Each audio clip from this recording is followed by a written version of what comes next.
असलामुअलैकुम। क्या हाल है तुहाडे सारियां दा? ठीक हो? सेहतां तबीयतां ठीक ने?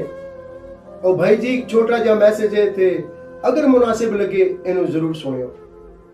भाई जी जिन्ने भी असी पाकिस्तान दुनिया के किसी भी कोने च रहने भाई जी असी अपने मुल्क की नुमाइंदगी करने ते एक बंदे की गलती की वजह तो पूरे मुल्क ते उंगली उठाई जाती है। भाई जी जे असी इन्ने ही अमीर होंदे ते पाकिस्तान रहंदे, गल साफ है कि भुखां दे मारे असी अपने वड्डियां दी भुख खत्म करने वास्ते, अपने भैणा भरावां दा साथ देने वास्ते, उन्हां दी मुश्किलां आसान करने वास्ते भाई जी असी परदेस कट्टिया। ऐसे बयान है जेडे 10-10 साल 12-12 साल भाई जी पाकिस्तान वापस नहीं गए। सानू अगर असी पाकिस्तान जाने हैं भाई जी, एक माफी चाहना गल करना कि लफंडर औलाद मिलती है तो बुढ़ी बीवी मिलती है।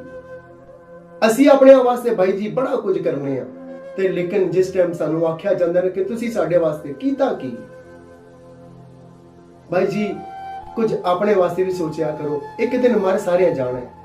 भाई जी दुनिया का सब तो बड़ा मजहब इस्लाम है ते इस्लाम हमेशा भाई जी अमन भाईचारे का दर्ज देता है। ते लोकां दियां लोग ते जातां पिछे ते सब कुछ बड़ा लड़ते ने, बड़ियां लड़ाइयां करते ने। असी साडी जात भाई जी है ते साडी जात है ते भाई जी मैनू दूजियां दा तो पता नहीं। भाई जी मेरी जात इंसानियत है ते मेरी औकात मिट्टी है। मैं मिट्टी च आया ते मिट्टी च वापस जाना है। ते भाई जी घमंड ना करया करो। इत्थे बड़े बड़े जेडे जेडे कहंदे सी कि साडे बगैर दुनिया नहीं चलती, भाई जी वो भी मिट्टी विच मिल गए। ते भाई जी मैनू बड़ा फख्र है कि मैं एक पाकिस्तानी हाँ।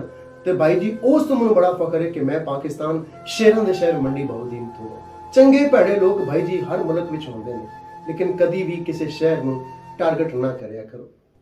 ते अगर तुहानू किसी नाल भी भाई जी तकलीफ है गालां कड्ढण नाल या गलत कमेंट्स करन नाल, भाई जी अदे च कोई फायदा नहीं होंदा।